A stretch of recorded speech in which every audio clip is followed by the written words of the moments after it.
ओम शांति। मानव जीवन में मानव का सबसे बड़ा खजाना है उसके संस्कार। ये संस्कार मानव को बनाते भी हैं और बिगाड़ते भी हैं। क्यों ऐसा हम कह रहे हैं? क्योंकि संस्कार ही उसकी धरोहर है। हमने कल तक केवल शरीर को ही अपना समझा, किंतु अब हमको ये ज्ञान होते चला है। भगवान हमको ये ज्ञान दे रहे हैं कि तुम एक अजर अमर अविनाशी आत्मा हो। कल तक हम अपने को शरीर ही समझते थे, परंतु आज पता पड़ा कि हम आत्मा हैं। जीवन में हमने देखा कि खाओ पियो मौज करो वाले संस्कार आज बहुतेक मनुष्यों के अंदर पाए जाते हैं। ऐसा क्यों? क्योंकि एक चार्वाक सिद्धांत है, उसमें कहा जाता है ऋणम कृत्वा घृतम पिबेत मृतों को पृच्छति वा। उधार करो घी पियो, मरने पर कौन पूछता है। क्योंकि मृत्यु को हमने अंतिम छोर समझा है, जबकि ऐसा नहीं है। क्योंकि और एक तरफ कहा गया है कि गृह द्वारे पत्नी ही श्मशाने तो पुत्र। घर के दरवाजे तक पत्नी आती है, श्मशान तक पुत्र आता है, और उसके आगे उसके किए हुए कर्म उसका साथ देते हैं। अब ये किए हुए कर्म कैसे उसके साथ देते हैं? संस्कारों के रूप में।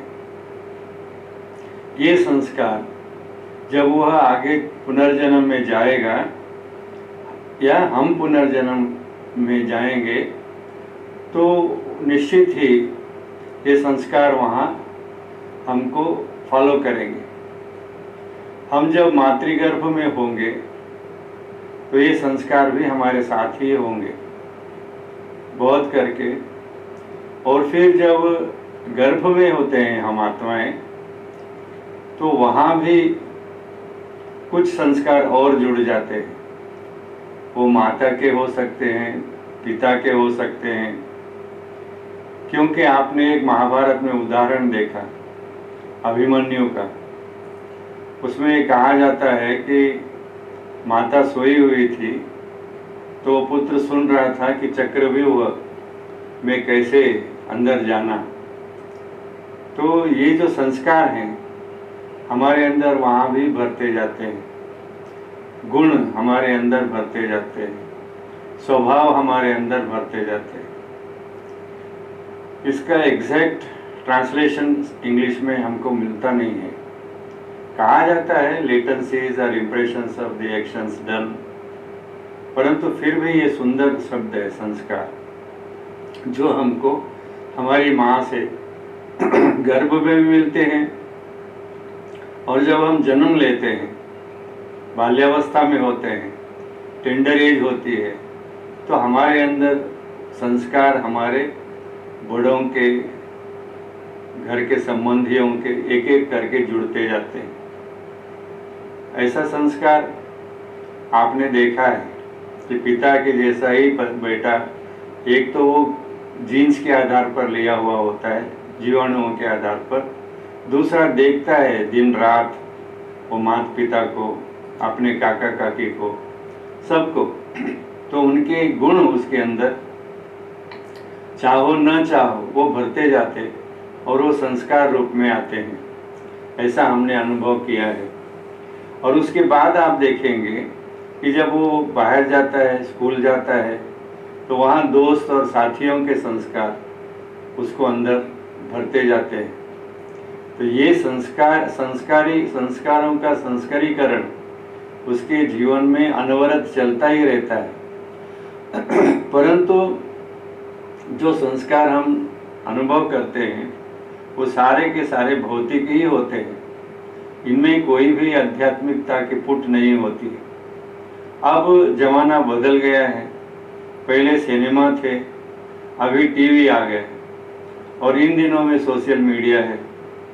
तो आप देखेंगे इसके अनुरूप उसके संस्कार फिर ढलते जाते हैं और बहुत करके ये संस्कार देहाभिमान के कारण खींचे चले जाते हैं। इनसे कोई नूतन नावीन्यता, एक नयापन हमारे जीवन में नहीं होता, बल्कि ये सब घिसी पिटी बातें हमारे अंदर जैसे कि भरती जाती हैं, ये हम देखते हैं।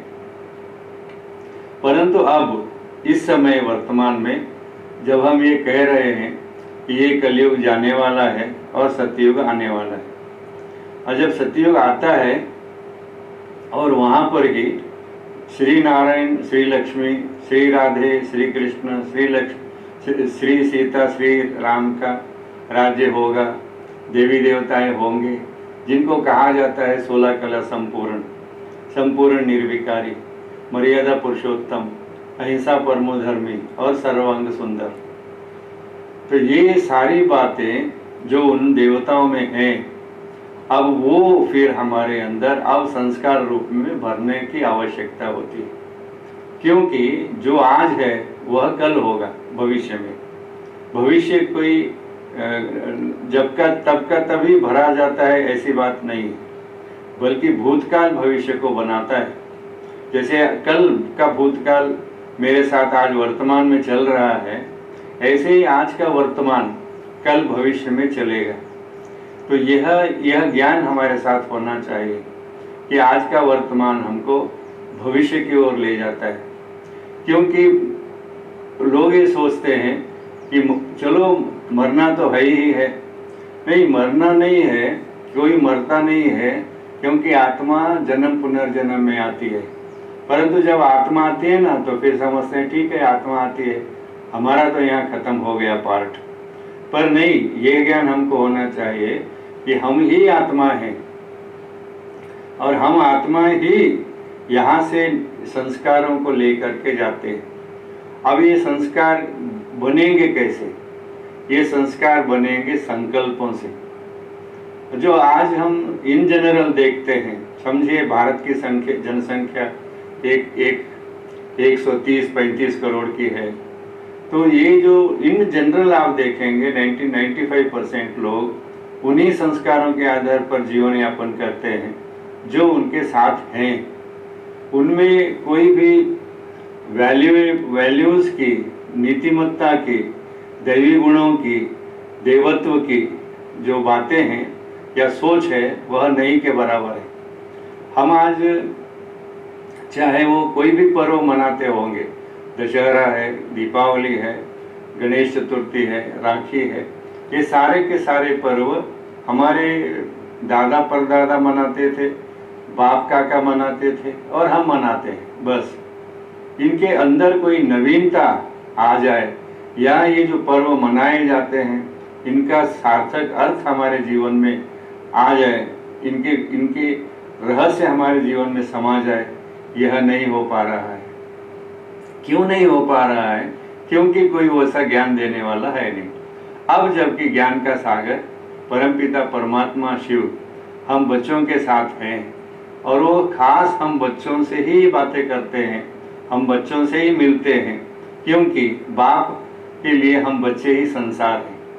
तो अब उनको पिता परमात्मा को भी यही फुरना है कि ये बच्चे जो मुझे पहचान करके मेरे बने हैं, अब मेरे बने हैं का तात्पर्य इनके अंदर एक संकल्प अब जबरदस्त है कि हम पिता परमात्मा शिव के ज्ञान को, अब ये ज्ञान क्या है? सोच। तो ये सोच हम अपने अंदर भरे।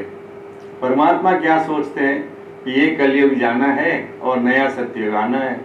अब आना है तो उस सतयुग में तो हम बच्चे ही जाएंगे ना, क्योंकि आप देखेंगे वहाँ पर सतयुग में अन्य संप्रदाय वाले तो होंगे नहीं। एक देवी देवता संप्रदाय या एक देवी देवताएं ही होंगे जो कि दैवी गुणों से भरपूर होंगे। अब वो आत्माएं उस तरह की होने के कारण से या हम अपने नूतन संस्कारों को लेकर जन्म लेते हैं तो हमारा ये शरीर, जो मैंने पहले गुण गाए कि देवताएं सर्वांग सुंदर होते हैं, तो ये जो सर्वांग सुंदरता है, ये सुंदरता भी संस्कारों के आधार पर आती है। हमारे संस्कार दैवी संस्कार होंगे तो वो संकल्पों के आधार पर ही शरीर का गठन होगा। ये एक नई बात हमारे सामने आ रही है, क्योंकि आज जो हम अष्टावक्र की तरह जन्म ले रहे हैं और कई बीमारियों के साथ जन्म ले रहे हैं। आज आप देखेंगे कि कोई 2 साल के लड़के को एड्स हो रहा है, कोई 3 साल के लड़के को हार्ट अटैक हो रहा है, कोई 4-5 साल के लड़के को हाई शुगर हो रही है, कोई कैंसर लेके पैदा हो रहा है। ये सारे कहाँ से आ रहे हैं रोग इन बच्चों को? इन्होंने तो कोई कर्म ऐसा किया नहीं, फिर भी ये बीमार पैदा हो रहे हैं। तो ये बीमारी उनकी पूर्व जन्म की है, उनका हिसाब किताब वहाँ से यहाँ आया हुआ है। इसीलिए अब नए संस्कारों को भरना, तो हमारे अंदर श्रेष्ठ कर्म होना चाहिए। तो श्रेष्ठ कर्म होते हैं समझ से। जब तक आत्मा अज्ञान के अंधकार से ऊपर नहीं उठती है और ज्ञान के प्रकाश में नहीं आती है, तो उसकी सोच नहीं बदलेगी। इसीलिए कहा जाता है शेरनी का दूध सोने के बर्तन में होता है। तो ये जो सोने का बर्तन है वह बनेगा श्रीमत से, माना श्रेष्ठ मत से, माना ईश्वरीय मत से। अब वह ईश्वर ही हमें मत दे रहे हैं, जिसको श्रीमद् भगवद गीता कहा जाता है।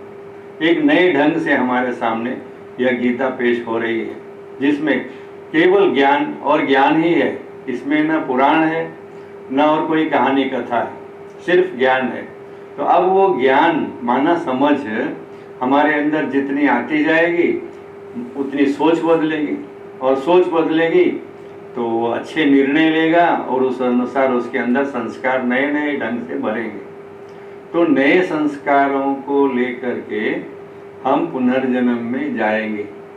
तो हमारे पूर्व जन्म के संस्कार अब हमको यहाँ पर भस्म करने हैं, और उन पूर्व जन्म के संस्कारों को भस्म करने का एक आधार है परमपिता परमात्मा के साथ योग। और योग तब लगता है जब कोई संबंध भी हो और प्राप्ति भी हो। और कल तक हमको ये पता ही नहीं था कि भगवान से क्या प्राप्ति होती है। अब मालूम हुआ है कि भगवान हमको देवपद देते। ऐसे कहीं कहा है विष्णु पदम अवाप्नोति, विष्णु पद की प्राप्ति होती है। परंतु ये विष्णु के बारे में भी हमारे पास कोई ठोस उत्तर नहीं था कि ये कौन है, कहाँ से आया, नहीं था। अब हमको पता पड़ा है ये विष्णु लक्ष्मी नारायण का सूक्ष्म रूप है, मेटाबॉलिकल सिंबल है, अलंकारिक रूप है, क्योंकि 4 हाथ वाला इंसान कोई होता नहीं है। तो दैवी गुणों के कारण से एक कंबाइंड रूप है लक्ष्मी नारायण का। ये कृष्ण, ये नारायण और विष्णु, ये सब एक ही हैं। यह ज्ञान अब मिलता है। और विष्णु हमारी प्रारब्ध है, और प्रारब्ध प्राप्त होती है संबंध से। अब परमात्मा, कल तक तो हम कहते रहे मात तुम मात पिता हम बालक तेरे। अब मालूम पड़ा है कि वो मात पिता किस अर्थ में है। तो वो मात पिता हमारे आत्मिक अर्थ में है। लौकिक पिता हमको रोटी कपड़ा मकान विद्या और औषधि देता है। हमको क्या चाहिए? हमको चाहिए सुख शांति, और वह लौकिक पिता दे नहीं पाता है। वह भी वही चाहता है, सुख और शांति। और सुख शांति के चाह में ही उसने पढ़ाई लिखाई की, नौकरी धंधा किया, शादी की, बच्चों को पैदा किया, परंतु गगन कुसुम हो गया सुख उसके लिए भी। आज हम सुखी हैं क्योंकि सुख का सागर हमारे साथ है। आज हम आनंद में हैं क्योंकि आनंद का सागर हमारे साथ है। और ये तब हो सकता है जब हम पवित्र बनते हैं। तो कहा जाता है पवित्रता ही सुख शांति की जननी है, और पवित्रता का सागर पिता परमात्मा हमारे संग है। इसलिए उसके संग में हम धीरे धीरे रंगते जाते हैं, तो हमारे संस्कार बदल जाते हैं। दूसरी बात, एक आपने देखा होगा, छोटे बच्चे होते हैं, किसी को मिर्च इतनी प्यारी होती है वो गाजर की तरह खाते हैं, और कोई होते हैं मिर्च को छूते नहीं हैं। किसी को घी की सुगंध होके नहीं आती है, और बिल्कुल ही घी नहीं खाते हैं। किसी को दूध अच्छा नहीं लगता है, किसी को पानी से डर लगता है, किसी को किसी व्यक्ति को देखने से डर लगता है। ये सारा है ही पुराने संस्कारों का कमाल। तो अब हमको उनसे ऊपर उठ करके दैवी संस्कार भरने हैं। जितने हमारे अंदर दैवी संस्कार हम भर पाएंगे उतना हमारा पद ऊंच होगा अगले जन्म में। हाँ, केवल अगले जन्म की बात नहीं है, अब भी हम, क्योंकि जैसा तुम सोचोगे वैसा बनोगे। तो केवल भविष्य में ही नहीं बल्कि वर्तमान में भी हम हमारी सोच के आधार पर ही बनते हैं। तो ये सोच हमारी हो कि हम जितना हो सके उतना कल्याणकारी संकल्प, शुभ कामना, शुभ भावना रखें, क्योंकि भावनाएं दुनिया को बनाती हैं, दुर्भावनाएं बिगाड़ती हैं। तो श्रेष्ठ भावना, श्रेष्ठ कामना, श्रेष्ठ संकल्प हमारे अंदर होंगे तो निश्चित ही हमारा भविष्य व्यक्ति का श्रेष्ठ होगा, परिवार का श्रेष्ठ होगा, समाज का श्रेष्ठ होगा और विश्व का श्रेष्ठ होगा। और फिर ये जो विशाल विश्व आज है, सप्त समुद्र से भरा हुआ, यह एक छोटा सा टापू बन जाएगा जहाँ पर कहा जाता है दूध घी की नदियाँ बहेंगी, सोने के महल होंगे, पुष्पक विमान में हम विचरण करेंगे, वहाँ उपवन होंगे, फर्स्ट क्लास फल होंगे। ये सारी बातें कल्पना नहीं है, ये एकदम 100% सत्य बातें हैं।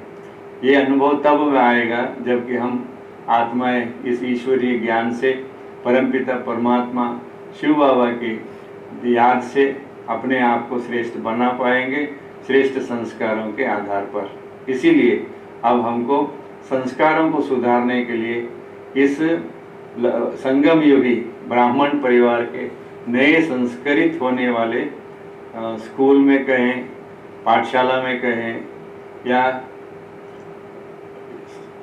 साथी संगियों का अनुभव कहें, लें और अपने को सुधारें। हमारा सुधार ही, कहा जाता है तुम बदलो तो जग बदलेगा। हम श्रेष्ठ बनेंगे तो ये जग भी श्रेष्ठ होगा। ओम शांति।